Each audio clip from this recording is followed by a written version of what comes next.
Assalamualaikum warahmatullahi wabarakatuh. Selamat pagi Ayah, Bunda, dan Ananda. Apa kabar hari ini? Alhamdulillah, luar biasa. Allahu Akbar. Sebelum pembelajaran dimulai, marilah kita berdoa terlebih dahulu. Berdoa menurut kepercayaan masing-masing. Berdoa dimulai. Berdoa selesai. Baik anak-anak, hari ini kita akan belajar tema 1, subtema 2, pembelajaran 6. Tujuan pembelajaran.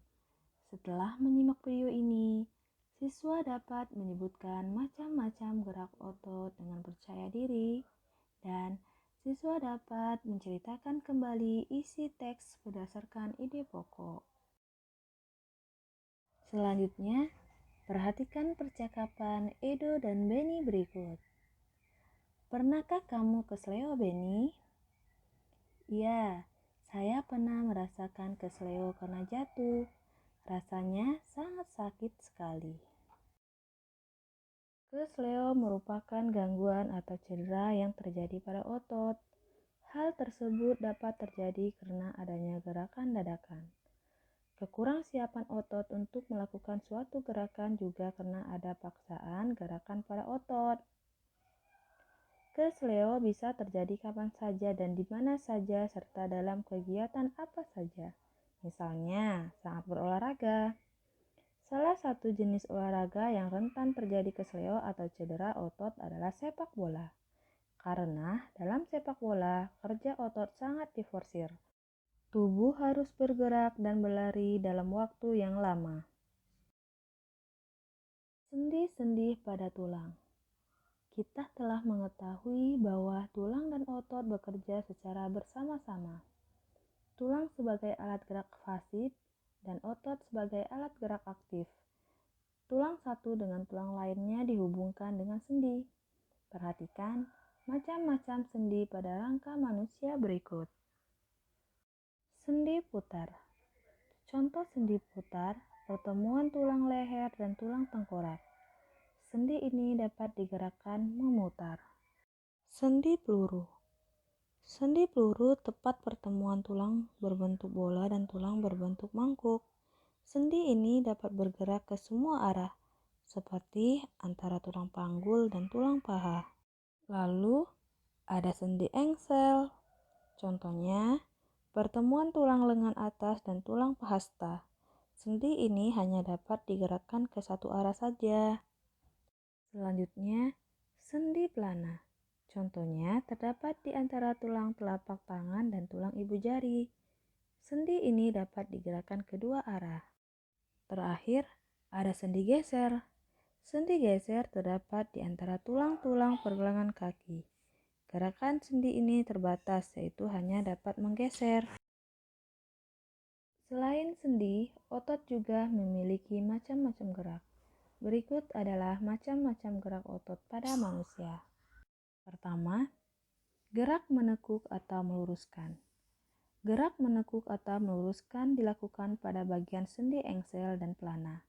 Contohnya, gerakan menekuk atau meluruskan, yaitu gerakan lutut, siku, dan ruas-ruas jari tangan.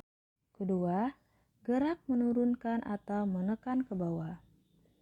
Gerakan menurunkan atau menekan ke bawah menggunakan bagian tubuh.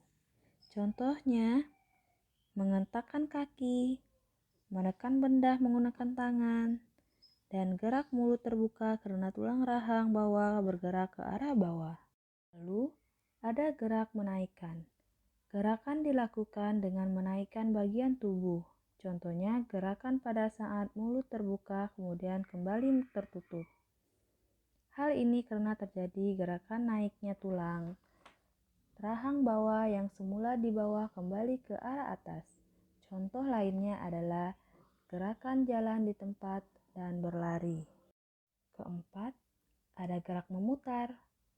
Gerakan dilakukan pada sendi putar dan peluru. Contohnya, gerakan kepala menengok ke kanan dan ke kiri, serta gerak berputar lengan.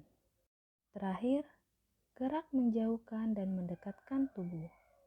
Gerakan dilakukan dengan menjauhkan dan mendekatkan tubuh. Contohnya, gerakan merentangkan tangan dan menggerakkan kaki ke arah samping. Cara menjaga dan merawat otot. Pertama, menghindari gerakan yang membebani kerja otot secara berlebihan, agar terhindar dari gangguan atau cedera pada otot. Maka kita harus menghindari kegiatan atau gerakan yang dipaksakan, gerakan tiba-tiba dan kegiatan-kegiatan yang terlalu membebani kerja otot. Melakukan peregangan. Lakukan beberapa gerakan peregangan sebelum dan sesudah melakukan aktivitas tertentu yang memanfaatkan kerja otot dalam jangka waktu yang lama seperti saat melakukan olahraga, berjalan jauh, dan berlari. Melakukan latihan rutin. Banyak latihan fisik yang dapat kita lakukan untuk menjaga kesehatan otot. Misalnya jogging, bersepeda, latihan kebugaran di pusat kebugaran, dan lain-lain. Memenuhi kebutuhan cairan tubuh. Kebutuhan cairan setiap orang berbeda-beda.